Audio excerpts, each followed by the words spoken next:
आपने कभी गौर किया कि कायनात इतनी मुनज़्ज़म क्यों है? हर चीज़ एक ख़ास रूल के तहत क्यों चल रही है? कहीं ऐसा तो नहीं कि ये सब खुद ब खुद नहीं बना, बल्कि इसके पीछे कोई बहुत बड़ी इंटेलिजेंस काम कर रही है। मेरा नाम ज़ुबैर है और आज हम साइंस की रोशनी में एक ऐसा सवाल समझने की कोशिश करेंगे जिसका ताल्लुक़ बराह रास्त अल्लाह ताला की ज़ात से जाकर जुड़ता है। हम जिस कायनात में रह रहे वो महज़ इत्तेफाक नहीं लगती, ये एक परफेक्टली बैलेंस सिस्टम है। रोशनी की रफ्तार, कशश शकल की ताकत, एटम्स की साख्त और ज़िंदगी के लिए ज़रूरी कंडीशंस, ये सब इस कदर प्रेसाइज वैल्यूज़ पर सेट है कि अगर इनमें ज़रा सा फ़र्क होता तो ज़िंदगी मुमकिन ही ना होती। साइंस इसे कहती है fine tuning of the universe.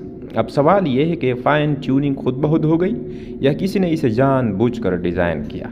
आज के बड़े साइंसदान ये मानते हैं कि कायनात की याउस नहीं बल्कि आर्डर पर मबनी है। हर चीज़ लॉज ऑफ फिज़िक्स के तहत चल रही है और लॉ का मतलब होता है कि कोई लॉ मेकर भी मौजूद है।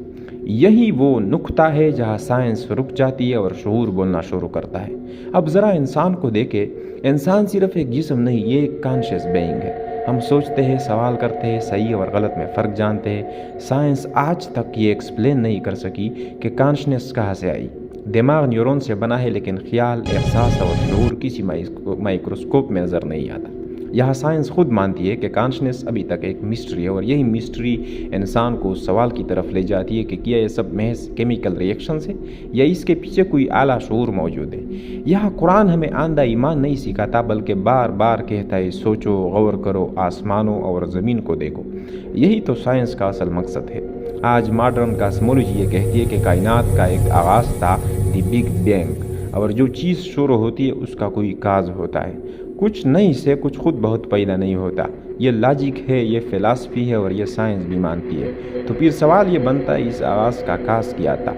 एक ऐसी ताकत जो टाइम एंड स्पेस से बाहर हो, जो मीटर से आज़ाद हो और जो इनफाइनाइट हो। यही वो सिफ़ात है जो हमें अल्लाह ताला की ज़ात की तरफ ले जाती है। साइंस हमें ये नहीं बताती कि अल्लाह कैसे है, लेकिन ये ज़रूर बताती है कि कायनात बगैर खालिक के मुमकिन नहीं। जितना साइंस आगे बढ़ती जा रही है, इतना ही इंसान अपनी लिमिट्स को पहचान रहा है और यही पहचान इंसान को गुरूर से निकाल कर आजिज़ी की तरफ ले जाती है। ये कायनात एक सवाल है और अल्लाह इसका जवाब। अब मैं आपसे पूछना चाहता हूँ कि ये सब वाकई इत्तेफाक है या ये एक डिवाइन डिज़ाइन है? अपनी राय कमेंट में ज़रूर बताएं और अगर आप साइंस, शऊर और कायनात के ऐसे गहरे सवालात में दिलचस्पी रखते हैं तो चैनल को सब्सक्राइब करें, क्योंकि यहाँ मकसद सिर्फ मालूमात नहीं बल्कि सोच पैदा करना है।